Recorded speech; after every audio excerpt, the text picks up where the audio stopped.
Welcome to the Genius Factory. Enjoy the video. You begin by confirming essentials, your 12-digit Aadhaar and the phone number registered with UID. Open Google Pay and go to Profile, then Payment Methods to add an ID. Select the Aadhaar verification flow and type your Aadhaar number carefully. Once done, expect an OTP to your registered mobile. Make sure your Google Pay app is updated and that you allow SMS permissions. This lets the app read the OTP automatically, so you avoid manual entry and speed through the first authorization step. Once you receive the OTP, enter or approve it promptly. The code typically expires within 5 minutes.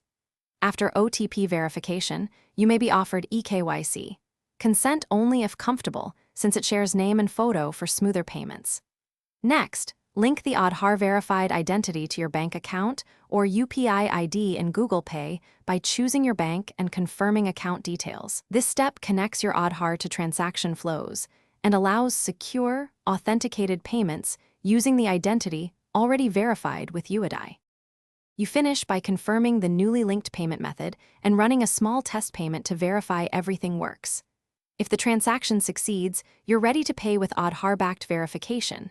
If it fails, first recheck that the mobile number in UID matches your SIM and that SMS permissions are enabled. If OTPs aren't arriving, toggle network or restart the phone. Finally, if Aadhaar details don't match bank records, contact your bank or UID helpline to correct the mismatch before retrying to link or transact. Thanks for watching. If you found this helpful, don't forget to like and subscribe.